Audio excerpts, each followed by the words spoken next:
Secretaria de Educação e Cultura, para que já estivéssemos, né, no novo tema, que ele cresça, e durante toda essa semana nós temos aí pregadores, convidados especiais para nos auxiliar aí com uma mensagem de Deus para o nosso coração.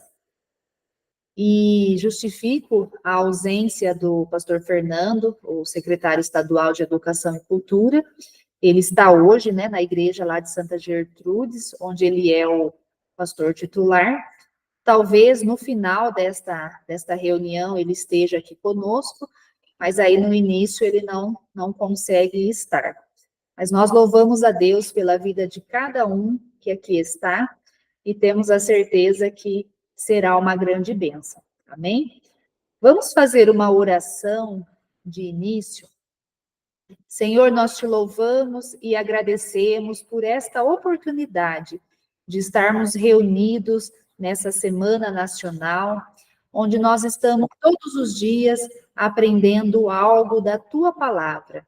Que nesta noite, ó Deus, o Senhor use o teu servo, que tem a responsabilidade de trazer uma palavra aos nossos corações, uma palavra de fé, de vida, de edificação, e que o Senhor use conforme a tua vontade, que ele seja um canal, um instrumento do Senhor para falar com cada um de nós. Aproveitamos e oramos também por toda a educação quadrangular, pastor Erivelton, que é o nosso secretário-geral de Educação e Cultura, a pastora Jocélia, todos que fazem parte da Secretaria-Geral, todos os secretários estaduais de Educação, diretores do ITQ, da MQTI, da Escola Bíblica, também os seus alunos. E todos nós que aqui estamos, ó Deus, que possamos estar cheios da tua presença, com o coração e a mente abertos para receber a tua palavra com alegria. É assim que nós oramos e nós te agradecemos no nome do Senhor Jesus. Irmãos, nessa noite, na Semana Nacional de Educação Bíblica e Teológica, nós estamos já trabalhando um novo tema, que é que ele cresça, baseado em João 3,30, e hoje nós falaremos, né, sobre a supremacia de Cristo. E foi convidado o pastor Oswaldo Luiz Filho para palestrar nessa noite. Ele é pastor auxiliar da IEQ Lagoinha, lá em Ribeirão Preto, mas ele reside em Araraquara. Ele é nosso aluno do curso de escatologia e hoje ele tem essa responsabilidade de nos abençoar com essa palavra. Pastor, então nós já agradecemos por o senhor ter atendido, né, o nosso convite, o pedido aí da Secretaria Estadual, e eu creio que será uma bênção. A palavra, então, já está com o senhor, e depois, quando o senhor terminar, o senhor pode conduzir um período de oração, ou passar para o Martins, e ele, né, conduz, ou ele chama alguém, e ele vai fazer também depois o encerramento deste encontro. Então, a palavra já está com o senhor. Boa noite, eu cumprimento a todos, né? Cumprimento a todos da escola, da SEGEC, né? Que é da Escola Bíblica, né? E fico muito agradecido, muito contente de ter sido convidado para estar ministrando essa pequena ilustração que a gente vai falar sobre, né, a supremacia de Cristo em todas as coisas. E cumprimento a todos que estão online assistindo também, todos os pastores, superintendentes, alunos, professores, né, discípulos, todos nós, né, que temos um chamado a estar levando a palavra de Deus até os confins da terra, né? Então, muito obrigado, agradeço também a pessoa do pastor Fernando por ter me feito o convite, por toda a ajuda que eu tive também do Martins, por estar me assessorando bastante também, a montando as coisas aí, esses slides aí, e também eu quero fazer uma menção, uma alegria muito grande, que a pastora Elaine, minha esposa, também está me assistindo aqui, está intercedendo por mim, certo? Então, a gente vai falar hoje, né, sobre a supremacia de Cristo Viu, Martins? Pode passar, não sei se é o Martins que vai passar, né? Pode passar o primeiro slide. A gente vai falar hoje sobre a supremacia de Cristo em todas as coisas, tá? Eu sou o pastor Oswaldo e Filho, né? Eu sou um pastor auxiliar da igreja do Evangelho Quadrangular lá da Lagoinha de Ribeirão Preto, do pastor André Carvalho, né?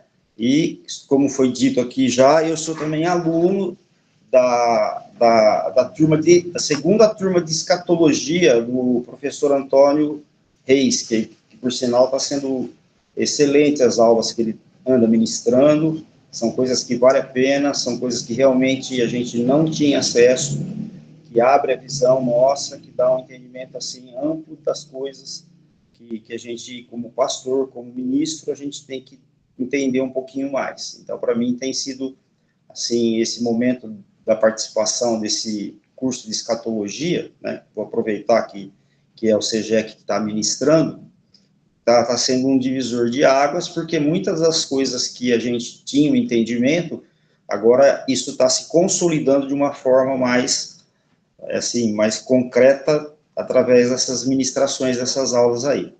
Então, hoje a gente vai falar sobre a supremacia de Cristo em todas as coisas, Martins. Então, o que é supremacia? Como que a gente poderia definir o que é supremacia, né? Supremacia é um poder incontestável, é uma hegemonia, uma primazia, ou que vem primeiro, né? Um poder supremo ou uma autoridade, né? Biblicamente, a definição, que eu busquei isso no dicionário bíblico, né? Afirma e confirma a soberania absoluta de Deus sobre todas as coisas, tanto natural como espiritual. Então, isso seria a definição de supremacia. Então, supremacia quer dizer que Deus ele é soberano sobre todas as coisas. Ele é soberano sobre tudo, sobre as coisas espirituais e sobre as coisas naturais. Ele é soberano sobre todas as coisas, né? Ele é Deus. Então, por ser Deus, né, ele existe, ele é. Então, a gente entende que ele tem o controle de todas as coisas, certo? E é isso que a gente vai tratar um pouquinho hoje, nesse tema, nessa aula, nessa ministração, né, durante esse período. Pode passar, Martins, fazendo um favor. O versículo base, ele é antes de todas as coisas, e todas as coisas subsistem por ele. Quer dizer que antes das coisas naturais e espirituais acontecer, Jesus já era, ele é, né? Ele é, Deus é, né? E Jesus faz parte da Santíssima Trindade, é o Pai, que é o Filho, e é o Espírito Santo. O Pai é o Pai é o arquiteto, o Filho é o que é o Salvador, e o Espírito Santo é aquele que nos santifica. Então, em cima desse entendimento, então ele existe antes de todas as coisas. Pode passar, Martim, fazendo favor. Então, como que a gente vai abordar? Eu queria abordar com vocês aqui esse trecho aqui que está em Gênesis, né? Gênesis 1, capítulo 1, do versículo 1 ao 3, né?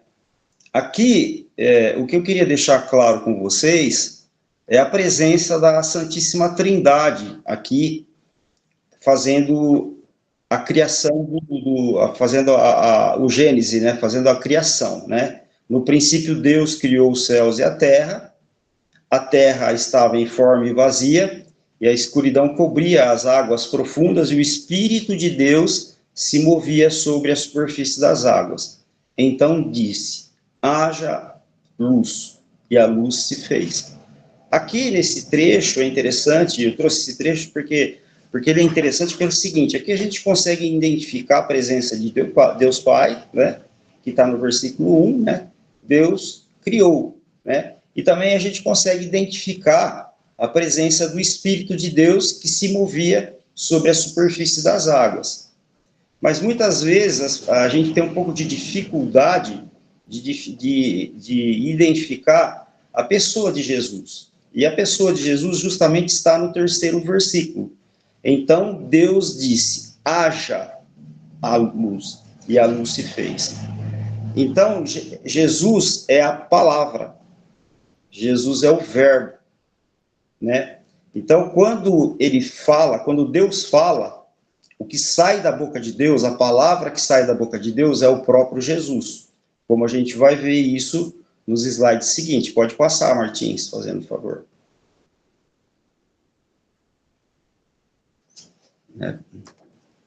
Né?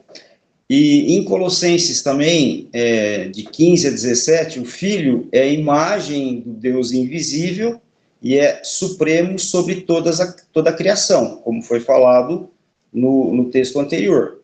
Pois, por meio dele, todas as coisas foram criadas, tanto nos céus como na terra, todas as coisas que podemos ver e as que não podemos, como tronos, reinos, governantes e as autoridades do mundo invisível. Tudo foi criado por meio dele e para ele.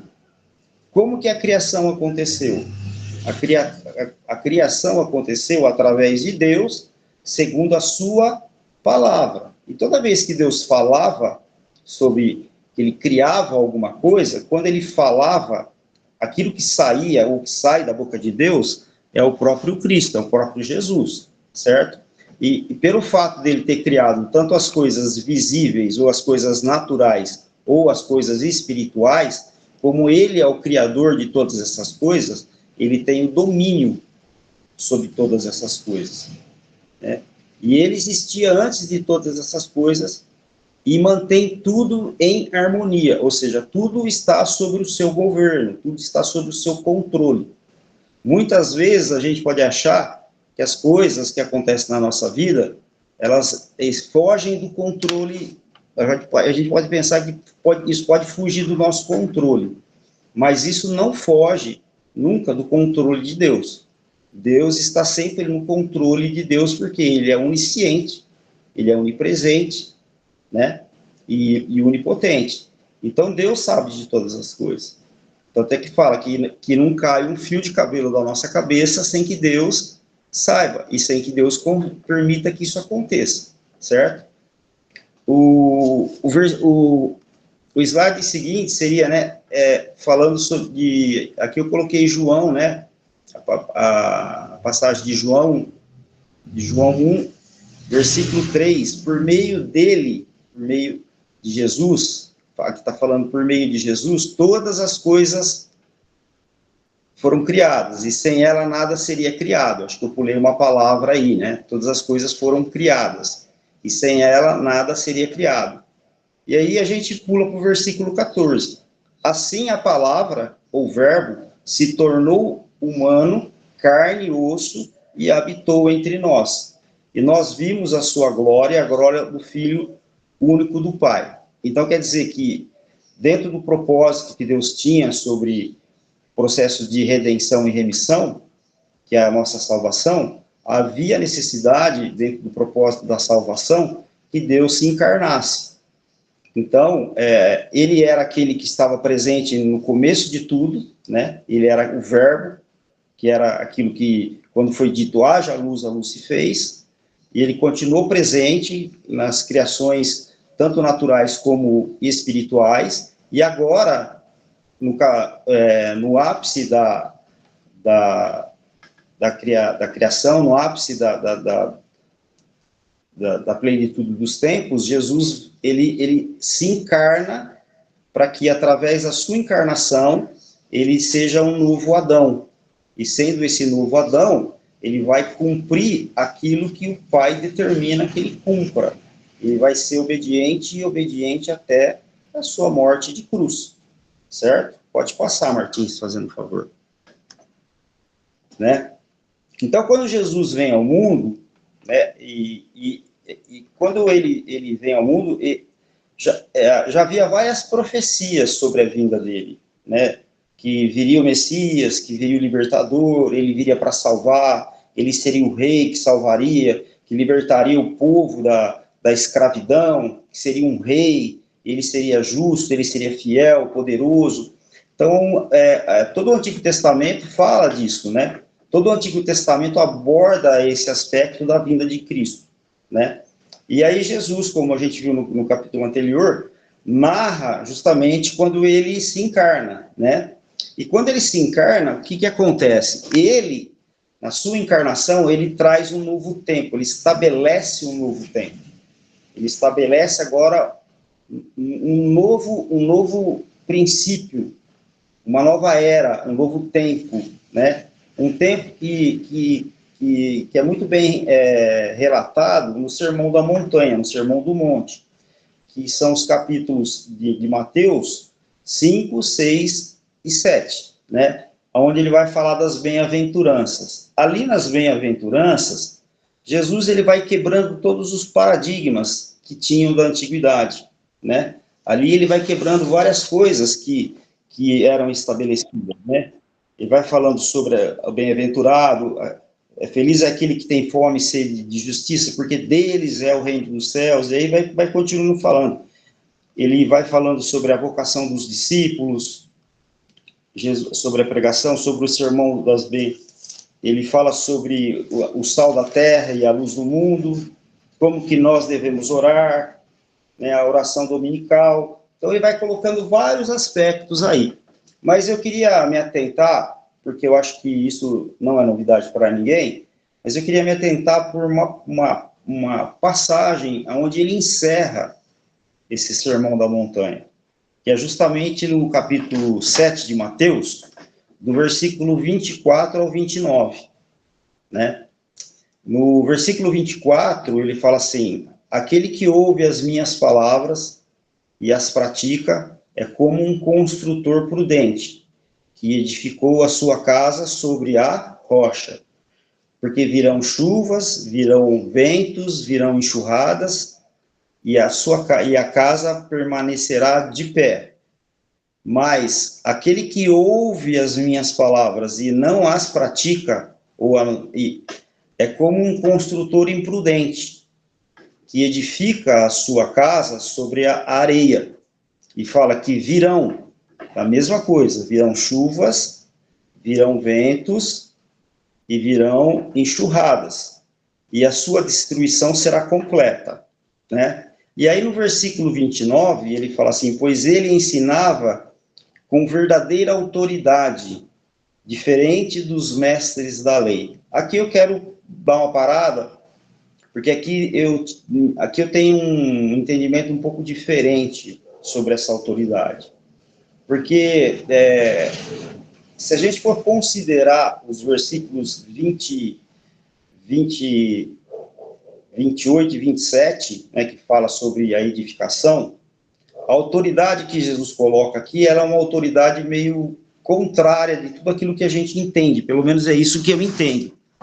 Essa autoridade, para mim, quando ele coloca assim ele compara como um construtor prudente que edifica a sua casa sobre a rocha, né? E quando a rocha é Cristo, então é aquele que edifica a sua vida em Cristo.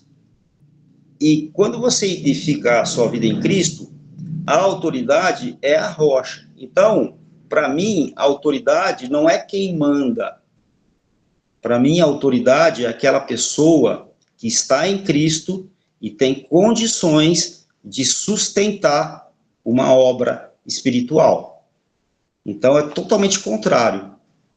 Não é aquele que manda nas pessoas. Não é aquele que, por exemplo, você tem um cargo e o teu cargo, entre aspas, te dá autoridade, e essa autoridade faz com que você, teoricamente, mande em algumas coisas. Mas essa autoridade que está sendo falada aqui é uma autoridade diferente.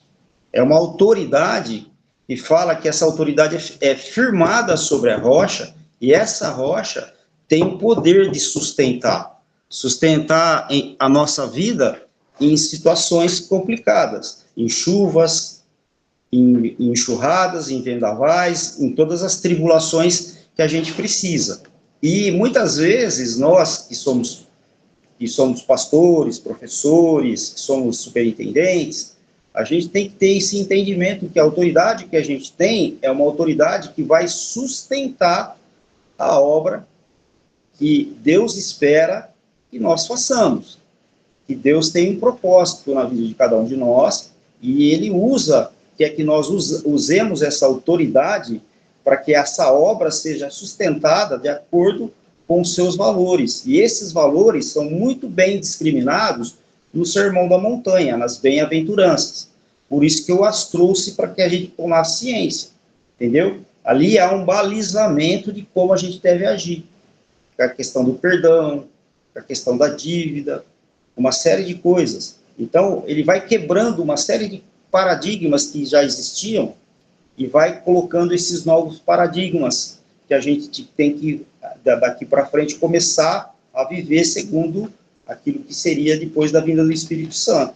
Então, essa é a questão da autoridade que eu entendo, entendeu? Isso é uma coisa que eu quero pontuar com vocês, para que isso fique fixado na nossa mente, essa questão da autoridade, porque eu acho que talvez a única, não sei se é novidade para alguém isso, mas a autoridade que o cristão exerce é a autoridade de servir, é a autoridade de sustentar. O cristão é o feliz terceiro, porque o cristão, primeiro vem Deus, segundo vem o próximo, e em terceiro vem você. Então, isso é importante que a gente tenha consciência. Porque a gente, às vezes, almeja cargos aí e fala, agora eu tenho autoridade. Mas você tem autoridade, mas também a quem muito foi dado, muito será cobrado, né? Então, a gente tem que ter essa consciência aí. Pode passar, Martins, por favor. Né? E aí, em Filipenses 2 também, né, ele retrata, né, que embora sendo Deus, né, ele não se considerou ser igual a Deus, fosse algo que devesse se apegar. Em vez disso, ele se esvaziou de si mesmo. Ele praticou uma palavra que chama kenosis. A kenosis é um esvaziamento.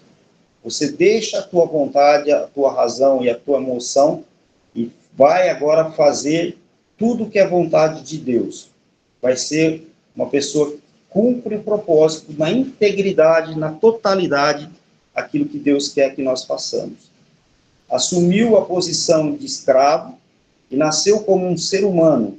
Quando veio de forma humana, humilhou-se e foi obediente, uma coisa importantíssima, até a morte e morte de cruz.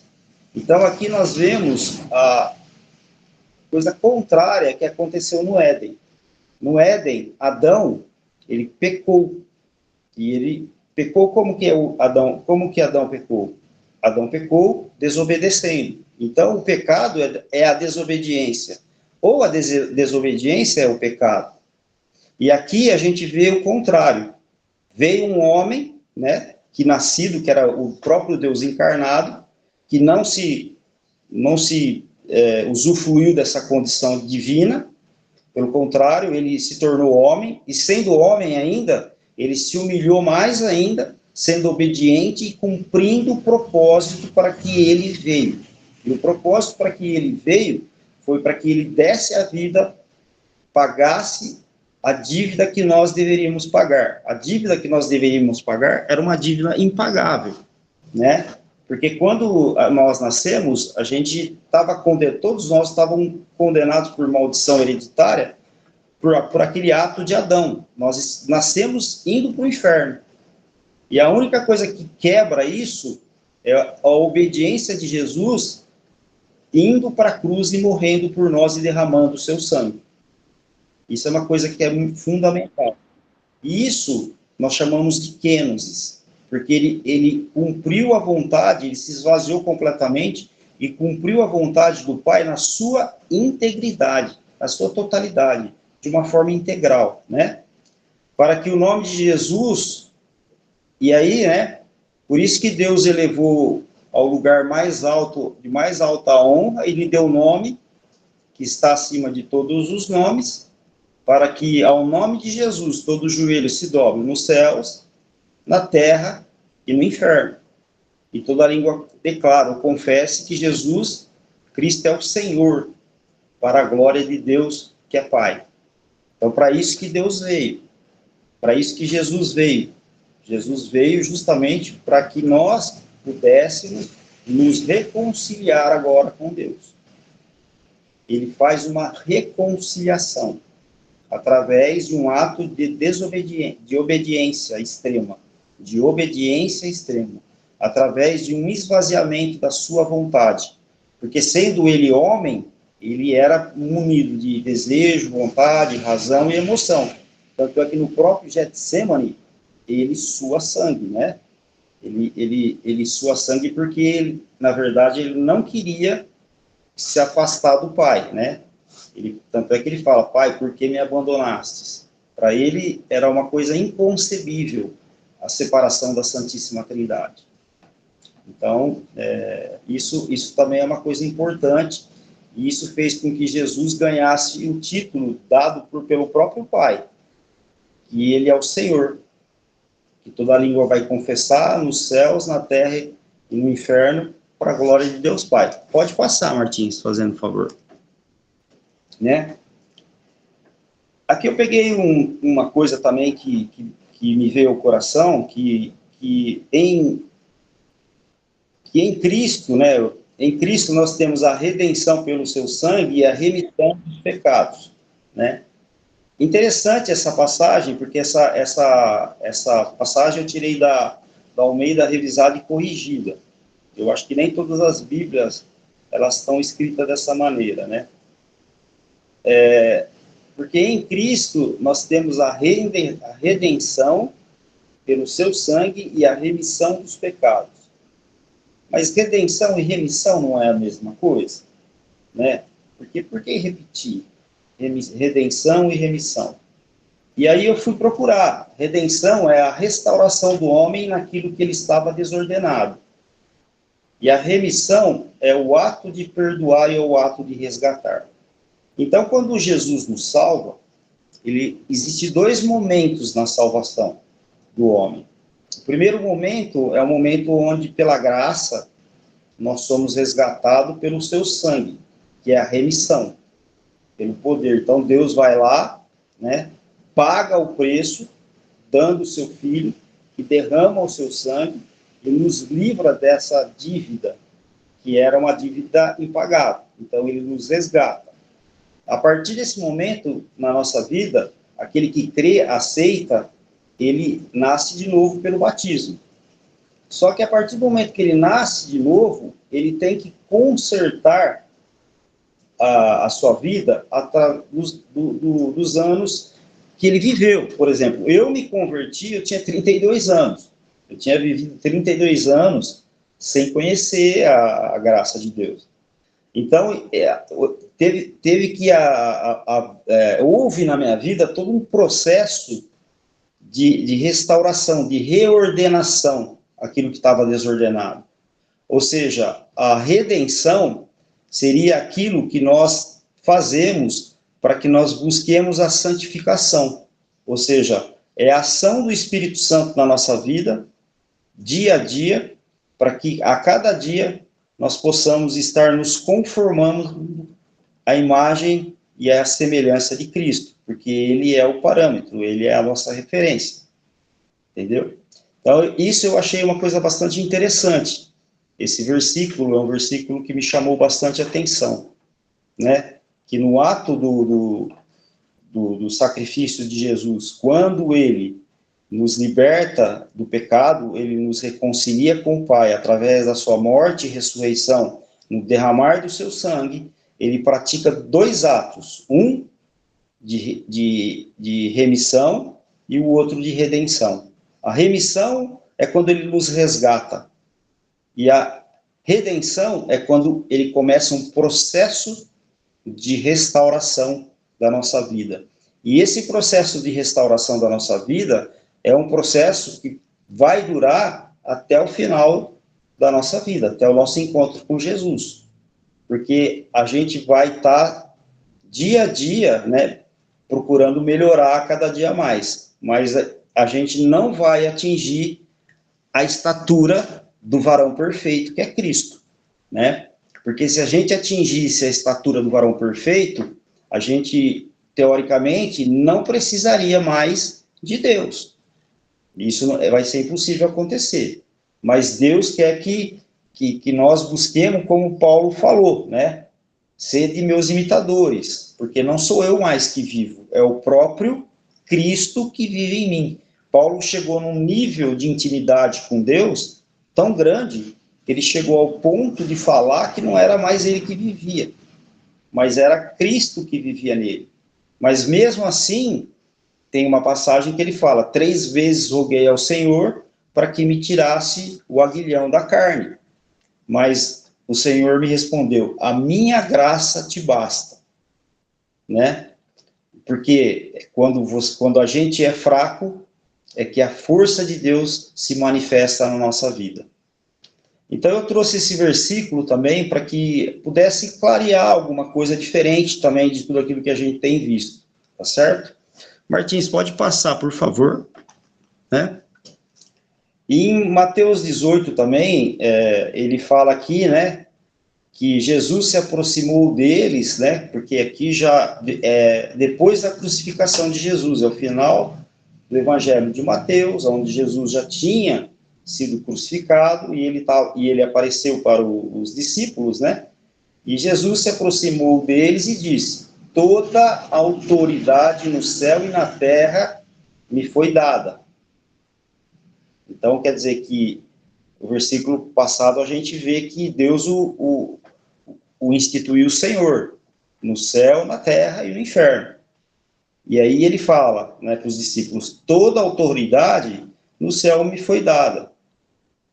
No céu e na terra me foi dada. Portanto, agora que é interessante, portanto, vão e façam discípulos de todas as nações, batizando-os em nome do Pai, do Filho e do Espírito Santo. Então, aquele que é convertido, aquele que tem um novo nascimento, porque o nascido de novo, ele não pode, por exemplo, ficar parado. Ele nasce, e se ele não se alimenta, é que nem um nenê, que nem uma criança. Se ele não se alimenta, ele não cresce. Então, a gente precisa se alimentar. E qual que é o alimento do cristão? É a palavra, é a presença de Jesus. É a palavra, e é a palavra ainda revelada pelo Espírito Santo através da palavra rema. Né? É isso que vai nos fortalecendo e fazendo que a gente vá crescendo. E aí que vem o mais importante, aí que fecha, que é uma coisa importante, que fecha até essa questão dessa semana de educação. Aí ele fala, ensinem esses novos discípulos a obedecerem todas as ordens que eu lhes dei. E lembrem-se disto, eu estou sempre com vocês até o final dos tempos. Então, essa é uma promessa que Deus nos faz. É um pedido, né? Ele nos dá uma ordem, né? Para que a gente vá, batize, né? Faça novos discípulos, mas fazer novos discípulos também gera em nós uma responsabilidade de formá-los, para que esses novos discípulos também possam fazer esse mesmo processo. Assim como a gente gera novos discípulos, gera novos cristãos, esses novos discípulos, quando ensinados da maneira correta, pela ação do Espírito Santo, segundo aquilo que o Espírito Santo dá como visão, né, de unção, a gente consegue fazer com que aquela palavra, ide pregai o evangelho a toda criatura, entendeu? Então, aqui, ensinem esses novos discípulos a obedecerem todas as ordens que eu lhes dei. E lembre-se disso, que ele estará conosco até até a consumação dos tempos, até o final dos tempos. Pode passar, Martins.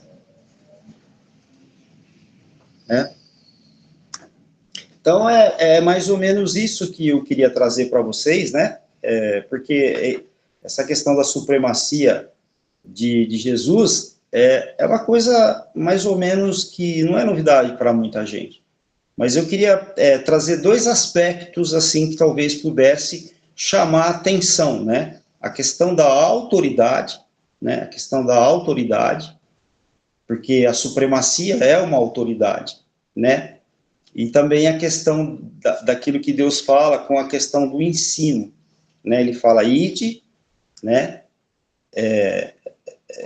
Ide, eu tenho toda a autoridade, estou dando essa autoridade para você, porque ele fala, vocês farão coisas maiores do que eu fiz, né? E aí ele fala, ide, batizai, né?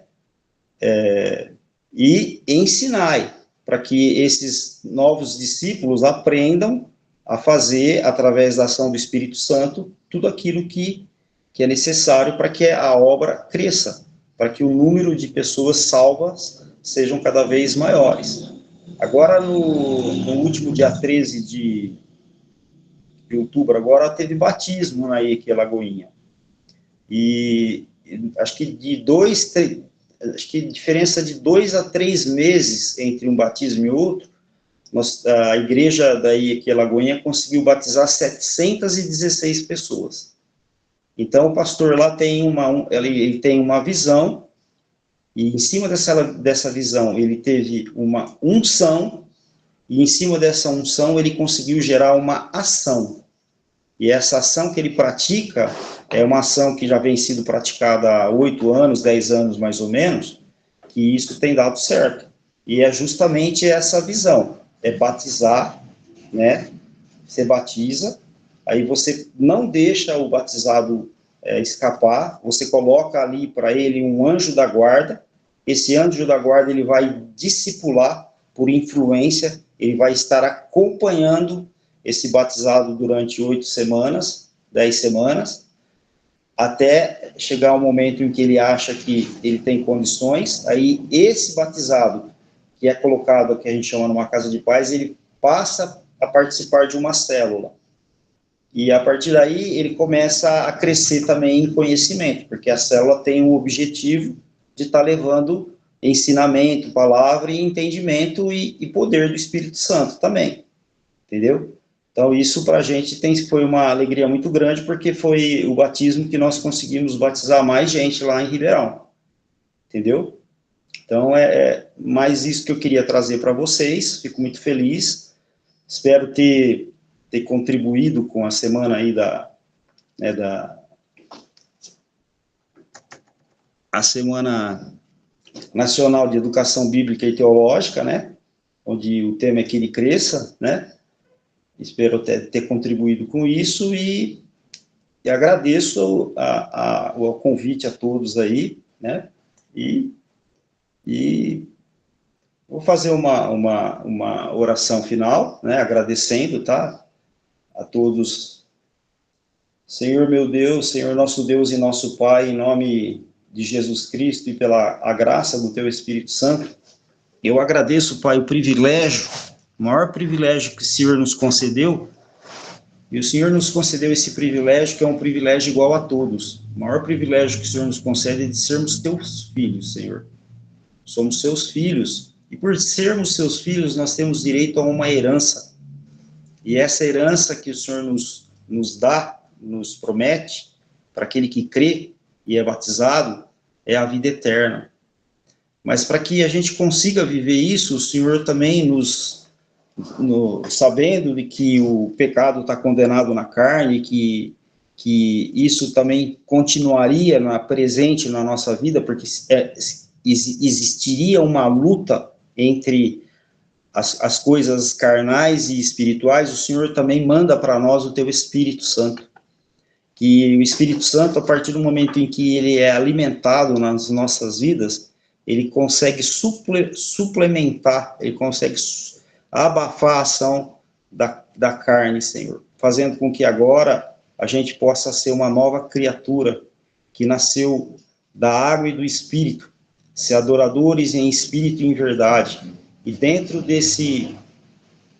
dessa visão, desse propósito, dessa revelação que o Teu Espírito Santo faz, o Senhor coloca nos nossos corações um propósito individual para cada um e um chamado. Porque eu creio que cada um de nós tem um chamado específico para trabalhar na obra de Deus.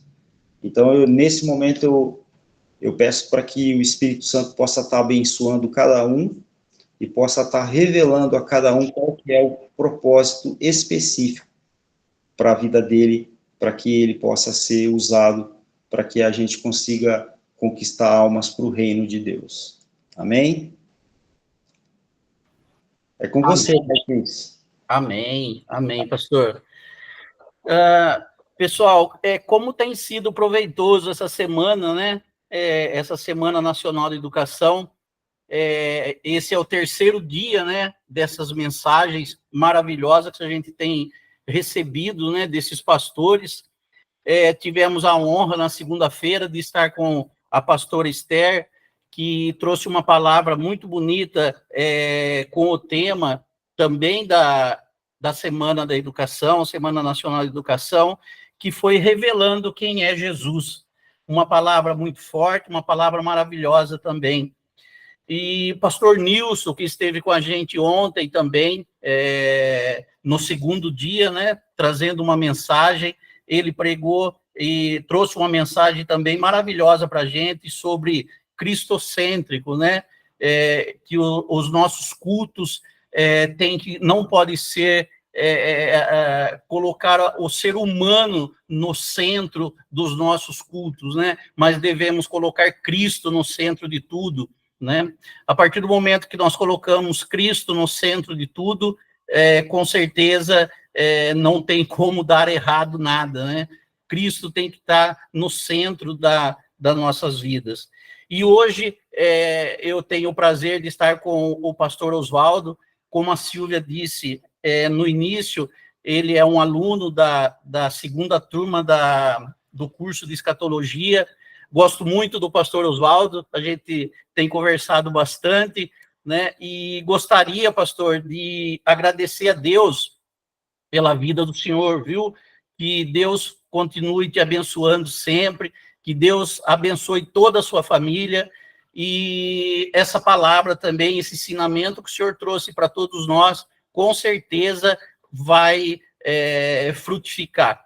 Então, muito obrigado, viu, pastor Oswaldo, eu fiz o convite, de imediato o senhor aceitou o convite e está aqui com a gente, transmitindo essa mensagem tão maravilhosa. Eu gostaria também de agradecer a todos, né, que aqui estão nessa sala de aula aqui, nessa mensagem com a gente, todos que conseguiram entrar, aqueles que não conseguiram entrar, né, também sejam abençoados, tá?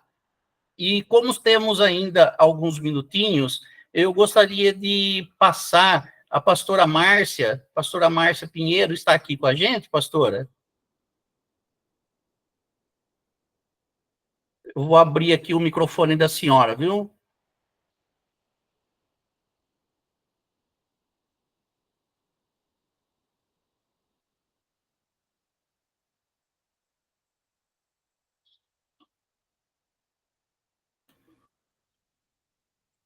Está aberto, pastora.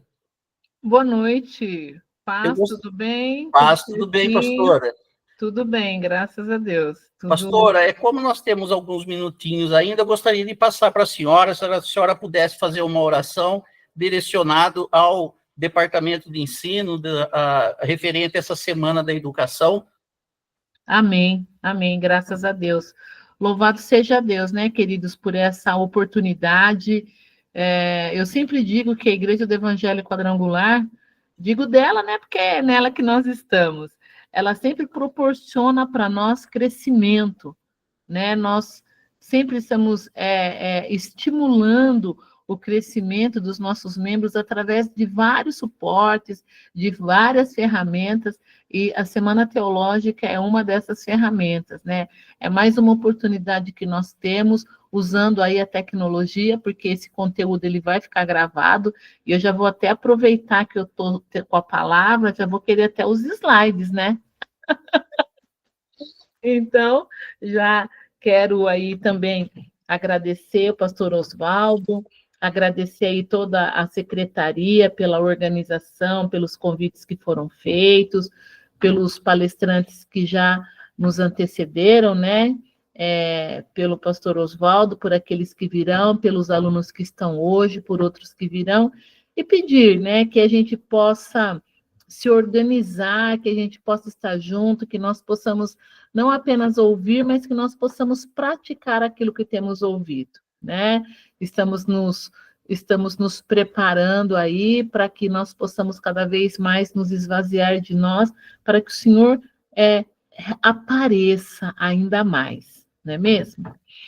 Pai, em nome de Jesus, nós te louvamos por esse momento, te agradecemos, ó Pai, por esse privilégio, por essa oportunidade, pelo conteúdo que foi apresentado, por todo o empenho, Pai, do pastor Oswaldo, por toda a organização da secretaria, essa importância que é dada, Pai, na área da escola bíblica, que é uma área de não só escola bíblica, mas de conhecimento bíblico e teológico, que é de suma importância, Pai. Nós temos visto, Senhor, a olhos nus, o quanto a sociedade tem sido enganada com sofismas, com meias-verdades, e somente a tua palavra é que vai trazer para nós a clareza. Somente a tua palavra é que vai nos colocar na direção certa, no rumo certo. Mas para que isso aconteça, Senhor, nós precisamos nos esvaziar de nós mesmos. Nós precisamos, ó Pai, nos encher de Ti, da Tua graça, da Tua presença, Senhor amado, dos Teus conceitos, ó Pai. Somente assim vamos poder expandir o reino. Então, fica conosco, Senhor, que esse conteúdo possa ser um conteúdo praticado, Pai, diuturnamente, para que assim possamos crescer em todas as áreas. Continua conosco, Senhor, já preparando o nosso sono, o nosso descanso, abençoando, Pai, a quinta-feira e preparando, Pai, para que nós possamos ter mais uma palestra abençoada, Senhor, amanhã.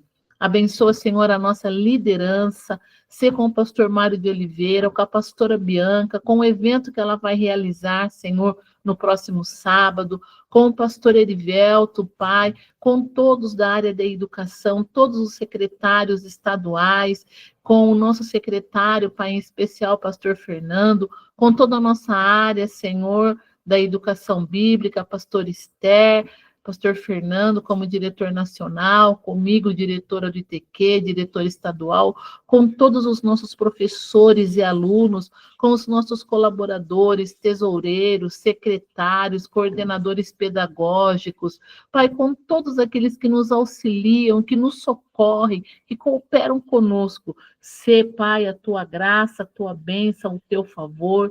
Abençoa a pastora Silvia, Senhor, juntamente com ela, o Martins, o Rafa, ser com esses queridos, ó Pai, que tem nos ajudado, tem trabalhado conosco ombro a ombro, toda a equipe de Araras, ó Pai, tem sido conosco, nos abençoado e nos socorrido, Senhor, em todos os momentos. Nós oramos e agradecemos porque sabemos que encontraremos na Tua presença misericórdia, graça e luz. Por isso oramos em nome de Jesus.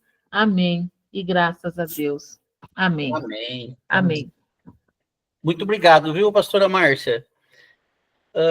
Pastor Oswaldo, mais uma vez, viu? Agradeço de coração a presença do senhor, essa mensagem que o senhor nos trouxe, e agradeço mais uma vez a todos que participaram aqui com a gente. Amanhã será a quarta mensagem, né? A quarta pregação da Semana Nacional de Educação, e já será a última já, né, dessa semana, e provavelmente amanhã já vamos estar disponibilizando o link da mensagem de amanhã. Eu espero que todos vocês estejam aqui conosco, né, para aprender mais um pouquinho da palavra de Deus. Pastores, muito obrigado a todos, fiquem com Deus e tenham uma excelente noite. Obrigado, pastor Oswaldo, mais uma vez, viu? Eu que agradeço, Martins, estou à disposição, viu? Para mim... O cachorrinho latiu. Eu que agradeço, para mim foi uma honra ter participado. Obrigado, viu? Amém, amém. Muito obrigado.